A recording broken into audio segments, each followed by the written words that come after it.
So I'm Chad Davenport. My wife Sarah and I and our children have been attending New Vision for around 5 years. I serve on the Vision team and the Leadership Council and leader of a men's small group.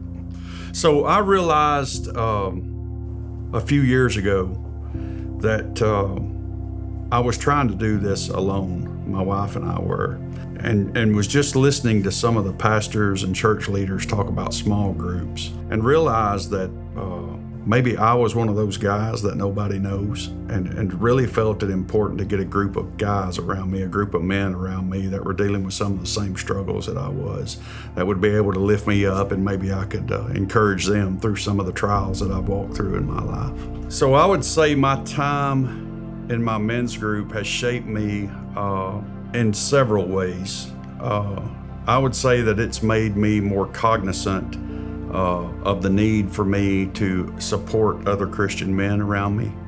I would say that also when I'm dealing with struggles, especially sin areas of my life, I now have someone to go talk to about those things, and I can talk to them in relative comfort. So I was engaged in a small group here at New Vision. We went through COVID.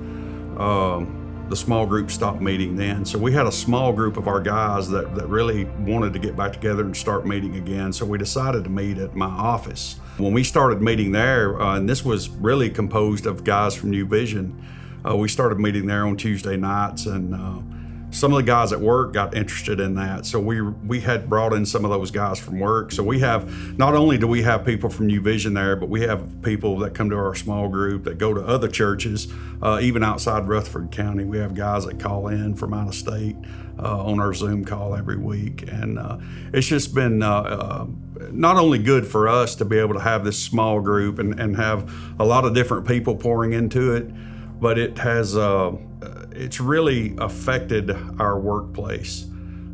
Being around guys that hold you accountable, the way we live our lives out while we're at work. In the past, I've been guilty of being a good Christian on Sunday mornings and then getting into the work week and the work week separate from my Christian life. And it's really just enabled me to have people around me to help hold me accountable. The way I've seen some of my employees change by bringing in our small group and some of our ministry efforts into our work week is really the decision-making processes in our company. We see a lot of our team leaders are really bought into the small group. They're really bought into our ministry efforts, and they really rely on God in decision-making. Introducing prayer into our workplace has really allowed us to become to know each other more intimately through really an ability to safely expose our weaknesses to one another through prayer requests. And we constantly rely on each other for prayer now. It's not always a corporate, coming together and holding hands and praying every day, but it's a constant, email message chain, texts, phone calls asking for prayer. Being around a group of Christian men is not just always sitting in a room and praying and reading scripture, but we know how to enjoy each other's company and have fun and just enjoy being around one another.